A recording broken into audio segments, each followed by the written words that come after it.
Hello. We all love to work with breakouts. हम सबको पसंद आता है ना कि जब भी किसी स्टॉक में ब्रेकआउट हो तो वहां पे एंट्री ले ले। लेकिन ब्रेकआउट के टाइम पे कई बार स्टॉक इतना जोर से जंप कर देता है, it just breaks out with sometimes more than 5 6 7%, and then it becomes very risky to enter it. और कई बार ऐसा देखा जाता है कि ब्रेकआउट होने के बाद स्टॉक के अंदर लोग प्रॉफिट बुकिंग करते हैं। स्टॉक की जो प्राइस है वो नीचे गिरती है, उस रिट्रेसमेंट के बाद फिर वो ऊपर जाना चालू करती है। ये ऐसा क्यों होता है? और अगर ऐसा हो रहा है तो मैं ब्रेकआउट पे एंट्री करूं या उसके रिट्रेसमेंट में एंट्री करूं? अब कुछ लोग जो है जो ब्रेकआउट्स के साथ ट्रेड करने में बहुत कंफर्टेबल होते हैं, लेकिन कुछ लोग उस वोलेटिलिटी को झेल नहीं पाते हैं जो ब्रेकआउट होने के बाद आती है। तो आज का मेरा प्रोग्राम है उन लोगों के लिए जो ब्रेकआउट होने के बाद जो वोलेटिलिटी आती है उसको झेल नहीं पाते हैं, लेकिन उनके लिए एक सेफ एंट्री बनती है जब भी ब्रेकआउट हो जाने के बाद एक रिट्रेसमेंट आती है उस पॉइंट पे।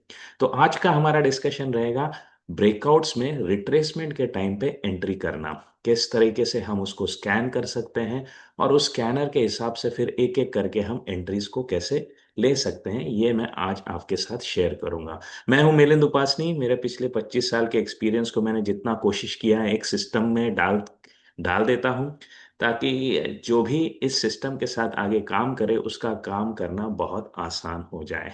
क्योंकि मेरी कोशिश है कि मैं आपको मार्केट में एक आत्मनिर्भर निवेशक, एक आत्मनिर्भर ट्रेडर बना सकूं। तो आज भी हम इस पूरी स्कीम को देखेंगे और उसको लॉजिकली एक स्कैनर में बदलेंगे। उस स्कैनर को इम्प्लीमेंट करके हमारे रिजल्ट्स कैसे आते हैं उनको देखेंगे। मैं जो कुछ भी यहाँ डिस्कस कर रहा हूँ वो सिर्फ लर्निंग के लिए है। किसी भी हालत में उसको एक बाय और सेल एडवाइस मत समझिएगा। मैं सेबी रजिस्टर्ड एडवाइजर नहीं हूँ। जो भी डिस्कशन यहाँ पे हो रहा है वो हो रहा है एक नॉलेज एक्सचेंज के लिए, ताकि आप मेरे से एक रेडीमेड फिश ना लें, बल्कि आप खुद फिशिंग सीख जाए। This all effort that I am taking is to make you an independent investor who can develop his own scanner. क्योंकि जिस तरीके से मैं सोचता हूँ वो भी मैं आपके साथ शेयर कर रहा हूँ, ताकि आप भी वैसा सोच सकें और किसी भी स्कैनर के लिए किसी और के ऊपर डिपेंडेंट ना रह के खुद भी लॉजिकली थिंक करके ऐसे स्कैनर बना सके। तो आज का हमारा सिनारियो क्या है वो समझ लेते हैं। जैसा कि डाउज ने कहा है, best entry point two enter any stock is when ever it makes a base and it comes out of that base. तो डव थ्योरी के मुताबिक जो आइडियल टाइम होता है किसी भी स्टॉक में घुसने का वो होता है ब्रेकआउट का, क्योंकि इसके बाद आपको थोड़े ही समय में ज्यादा रिटर्न मिल जाते हैं, राइट। लेकिन प्रॉब्लम क्या आ जाता है कि कई बार most of the time breakout के बाद जो है स्टॉक है वो करेक्ट करता है और आ जाता है उसके ब्रेकआउट पॉइंट के नजदीक, या कभी कभी हम है ना ब्रेकआउट के बाद एंट्री लेने में डिलेड हो जाते हैं और ऊपर एंट्री ले लेते हैं।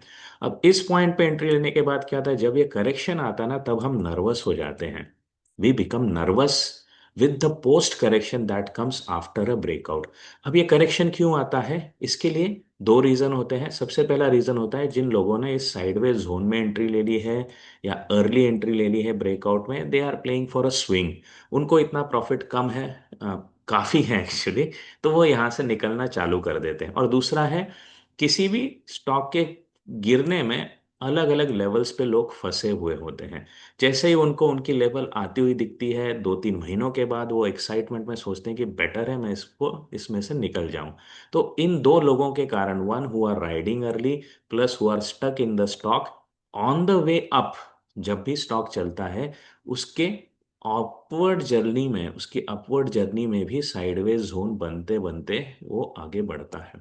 तो हम क्या चाहते हैं कि इस इनएफिशिएंसी में खरीदने की बजाय हम चाहते हैं कि जब वो इस साइडवेज जोन में आ जाए और उसमें से निकल रहा हो तब मैं वहां पे एंट्री ले लूं, राइट। तो किस तरीके से हम इस एंट्री को स्टेज कर सकते हैं ताकि हम यहाँ पे नर्वस ना हो, बल्कि थोड़ा और एफिशिएंटली एंट्री मिल जाए और ज़्यादा प्रोबेबिलिटी है कि वहां से हम ऊपर जाएंगे, तो एक कंफर्ट रहेगा। काफ़ी लोग इस वोलेटिलिटी को झेल नहीं पाते हैं ना। जैसे काफ़ी रिटेलर है, मेरे दोस्त भी है, जो ब्रेकआउट पाने के लिए तो बहुत उत्साही होती है, उनको मिल भी जाता है ब्रेकआउट, लेकिन बाद में जो करेक्शन का वेव आता है उस नर्वसनेस में वो एग्जिट कर देते हैं और बाद में देखते हैं कि अरे स्टॉक फिर से ऊपर जाने लग गया है। तो अवॉइड करना है इस नर्वसनेस को, तो हम क्या करेंगे, let that breakout happen, let that retracement come, और उस रिट्रेसमेंट में से जब ऊपर जाएगा तब हम इसको ले लेंगे। कई कई बार ये कैसा होगा, ब्रेकआउट के टाइम पे मोस्ट ऑफ द टाइम आपको मिलता है कप एंड हैंडल, वहां से एक ब्रेकआउट की वेव आती है और फिर एक हैंडल बना करके करेक्शन लेने के बाद स्टॉक ऊपर जाता है, ताकि यहाँ पे जो लोगों का पैसा बना है, यहाँ पे जिन लोगों का पैसा बना है प्लस जिन लोगों का पैसा अटका है, वो इसमें से निकल जाए।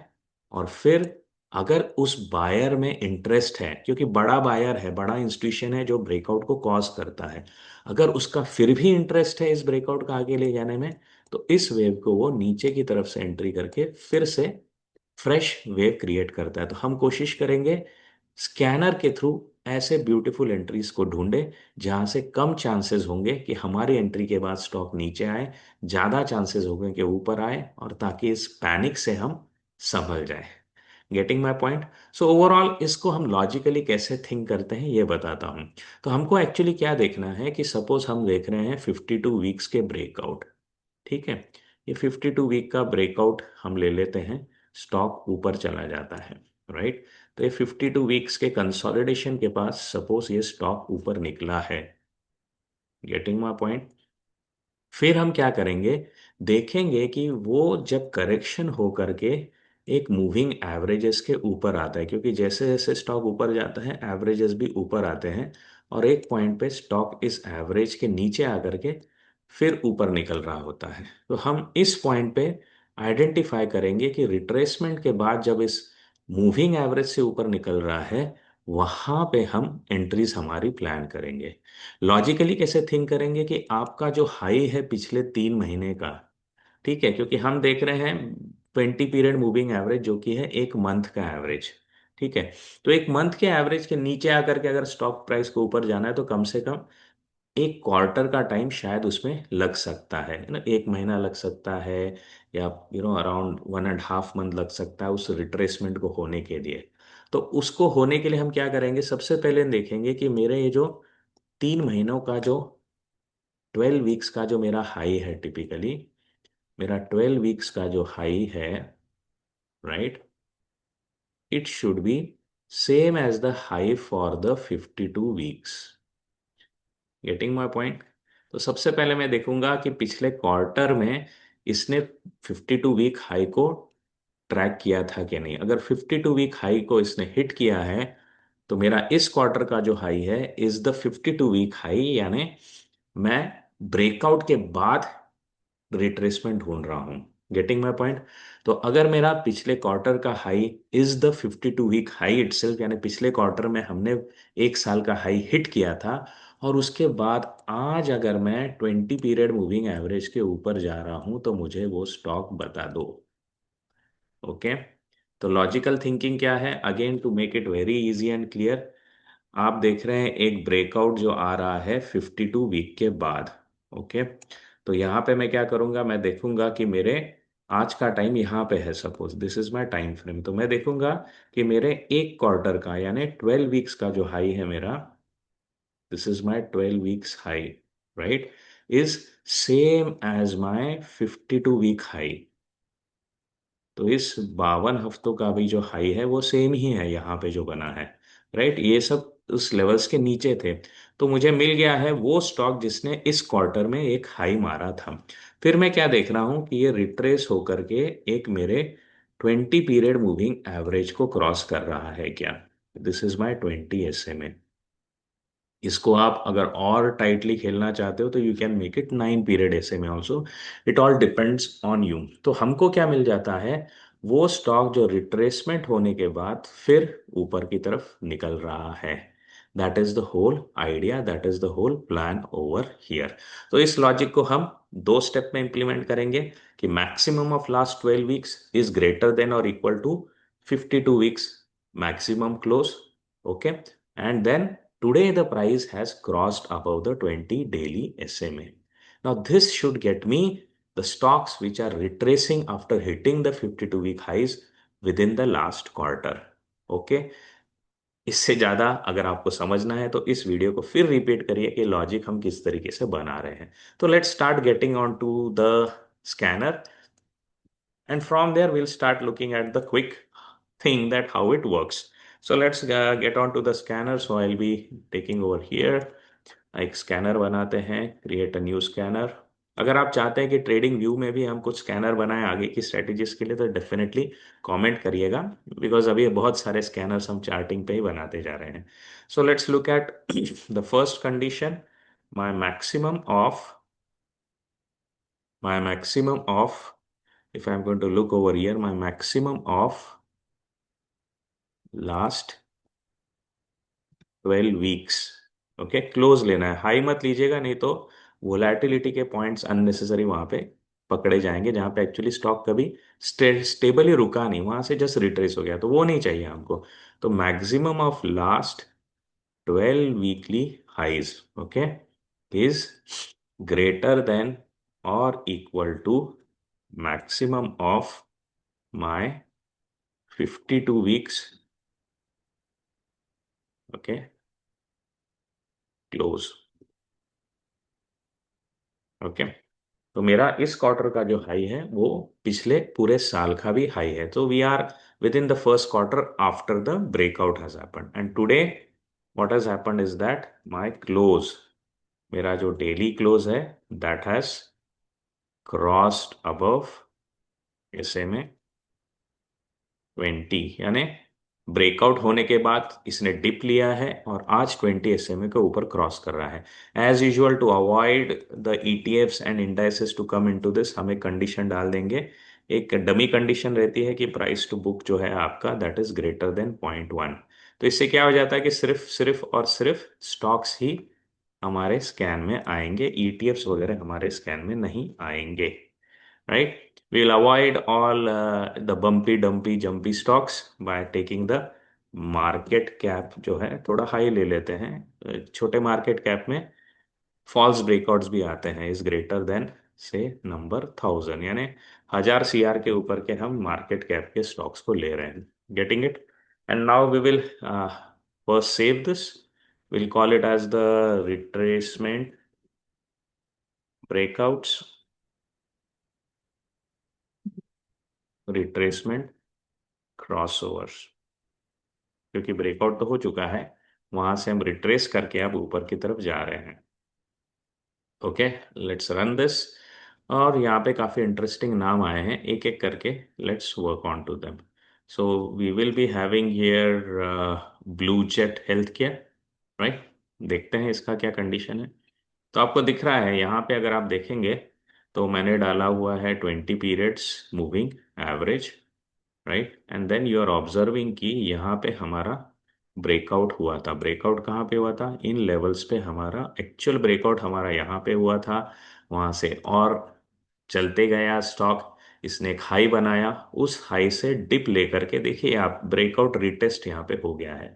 नाउ किसी भी ब्रेकआउट में फेलियर्स को अवॉइड करना है तो सेफली क्या सोचते हैं हम कि उसके रिटेस्ट पे खरीदते हैं, लेकिन रिटेस्ट पे खरीदना, उसको ढूंढना, स्कैन करना मुश्किल हो जाता है। लेकिन मैंने आज आपको एग्जांपल दे दिया है कि किस तरीके से हम एक ब्रेकआउट रिट्रेसमेंट को यहाँ पे स्पॉट कर रहे हैं, राइट? अब यहाँ पे आपकी एंट्री क्या होगी?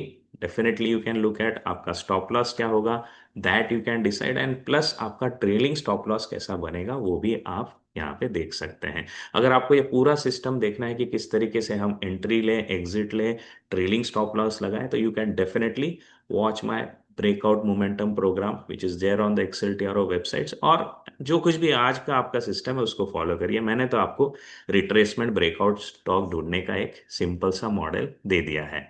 Let's look at another stock, Godfrey Phillips, क्योंकि ये बहुत ही फास्ट भाग रहा है। प्रॉब्लम क्या आ जाता है, हाई मोमेंटम स्टॉक जब ऐसा भागता है, चैलेंजेस आ जाते हैं कि भाई इसको कहीं पे भी ले लूं तो मेरे लिए रिस्क बन जाती है, right? Now, to avoid this, what I have done is that I have created this 20 period moving average retracements, and from there I am trying to pick it up. Now, in this case, always remember your breakout structure is your stop loss. Okay, या यहाँ पे जो base बना है next level का, that is your stop loss. तो 8000 is your stop loss, you can plan for the move on the way up. Let's look at further DCB bank. तो ये सब एग्जाम्पल्स हैं जो आपको बता रहे हैं कि ब्रेकआउट्स हुए थे, ब्रेकआउट्स के बाद रैलीज हुई, रैलीज से रिट्रेसमेंट्स हो रहे हैं, और उन रिट्रेसमेंट से यहाँ पे सीधा दिख रहा है कि this is the level which is acting like a 138 is acting like a perfect support. ये धीरे धीरे प्राइस एक्शन को देख देख के आप सीख जाएंगे। Again, I'm always available. You can knock my doors and learn price action also. So this is where we go. You touch the price actions and you are moving up. Stop loss is very clear. Further journey you can plan. Now we'll have Glaxo also. So all these stocks are basically what they are doing is that they are coming out of the breakouts. They are retracing and typically मैं तो देखता हूँ ऐसे retracement जहाँ पे base जो है वो मेरा ऊपर मूव हो रहा है, जैसे पिछला स्विंग यहाँ पे आया था, अगला स्विंग अभी ऊपर आ रहा है। So this this is something which is welcome for me because this is slowly slowly causing a VCP buildup. Getting the point, it is slowly causing the VCP buildup for me. And let's look at star. So all these setups, you will find that they have given their main core breakout here. Core breakout उनका हो गया है, वहां से rally ऊपर जा रही है और आपको धीरे धीरे दिख रहा है कि इस 20 पीरियड मूविंग एवरेज को सपोर्ट लेके रैली जा रही है। So this is a very nice way of picking up कि स्टॉप लॉस मेरा कहाँ पे है, बहुत क्लियर है यहाँ पे। और टारगेट्स डेफिनेटली यहाँ पे भी आप देखोगे क्या हो रहा है, you are finding that the stock is making higher and higher bottoms as the swings get closer to the resistance. Good chances that you are having a positive bias, good chances that you will actually break out and move further upwards. Now this is how you can work with retracement. Let's look at Wellspun. Again you can observe here what is happening is that a very fast burst, ये जो बहुत ही fast burst हुआ था। अब इसमें ही लोग है ना, एक तो डिलेड एंट्री लेते हैं और ये प्रॉफिट बुकिंग आता है, फोमो जो बोलते हैं, फोमो में एंट्री लेते हैं, प्रॉफिट बुकिंग आता है, उस पैनिक में स्टॉक को छोड़ देते हैं और बाद में देखते आ रहे हैं तो ब्रेकआउट लेकर के ऊपर जा रहा है। Again we are observing the same behaviour, we are having a rising bottom in place. जितना आपको राइजिंग बॉटम इन प्लेस मिल रहा है पिछले स्विंग से हम अभी ऊपर स्विंग बना करके जा रहे हैं, उतना बेटर होता है आपके लिए। और हमेशा लोअर स्विंग आपका स्टॉप लॉस बन जाता है, रेजिस्टेंस आपकी आंखों के आगे है, around just knocking the door from here. just track the stock as it gives the breakout, you are in the game. So this is one simple scanner that we have used here, that my weekly close of the last quarter is greater than or equal to maximum of last 52 weeks close, and from there I am crossing the moving average 20. Now if you want to take a quick dip, मुझे इतना deep dip के लिए इंतजार नहीं करना है, क्योंकि highly momentum stock जो है, जैसा क्वाला मागी बोलता है, it may not really come to 20, they might just jump from 9. So we will put a 9 over here. Let's read it on the 9 period moving average. Now यहाँ पे आपको थोड़ा काफी बड़ा लिस्ट आ गया है। देखते हैं वो स्टॉक्स जो यहाँ पे काफी फास्ट गए थे और उनमें कुछ मूव आ रहा है क्या। India auto. Now, India Auto, you can see over here, this is again a case which is taking support at 20 and now it is taking a crossover at 9. So this becomes a good one for you. तो जितने भी rally होने के बाद retrace हो रहे हैं stocks, उनको यहाँ पे आपको ग्रिप करने में you will be getting a good big help over here. So yeah, now this one is something which you will avoid, क्योंकि आपने 9 पीरियड मूविंग एवरेज लगा दिया है एंड स्लोली और ऑब्जर्विंग कि 9 पीरियड मूविंग एवरेज एक्चुअली 20 के नीचे है। Now this is how you will have to evolve your scanner. तो अब मेरे को क्या करना है, I want to avoid such things to come from my scan. तो मैं एक सिंपल कंडीशन डाल दूंगा, मेरा SMA 9 जो है, I am just going to put a simple condition that I want such a setup where SMA 9 is greater than SMA 20। तो मुझे क्या होगा, अपने आप डीप डिप वाले स्टॉक्स आने ही नहीं वाले हैं, तो स्कैनिंग के जो रिजल्ट्स हैं मेरे, वो ज़्यादा शार्पर हो जाएंगे। राइट, ये सब मैं आपके सामने लाइव कर रहा हूँ, ताकि बहुत इजी है ये स्कैनर ऐसा बना लो बोल के चला जाना, लेकिन ये लाइव कर रहा हूँ ताकि आपकी लॉजिकल थिंकिंग आप डेवलप कर सके, क्योंकि मैं आपको दूंगा वो रेडीमेड फिश नहीं रहने वाला है। It's a model, the way we should be thinking, the way you can think and really become successful in the market. Now this is perfect AGIL का सेटअप है, हाईली वोलाटाइल स्टॉक है। Frankly मैं इनमें काम नहीं करता हूँ, but anyway you can see breakout, retracement, you have got your stock, right? Yeah, let's look at ITD cementation. ये भी बहुत फास्ट भागा था. And see the beauty, it has been walking along the 9 MA. First time it dipped towards 20, but again crossing above 9. तो stop loss जो है 20 बना करके you can start planning up your moves. So this is how you can pick up, start working on your strategies. I've given you a model where the breakouts have happened, and now stocks are retracing and planning to take their next move. So create your stop losses also and work along with it, right? Now this is something जो मैंने यहाँ पे model build किया है आपके लिए. This is built on the moving averages concept. Same model, if you want to see how we can work with super trend also, put it into the comment that you would like to learn about retracement, picking up retracement breakouts from super trend. We will work on that also. Let's look at DCB Bank.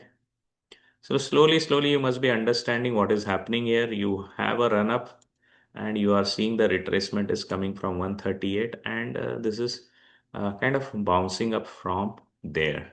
So all these setups are kind of post breakout retracement setups, and from there you are getting safe entries.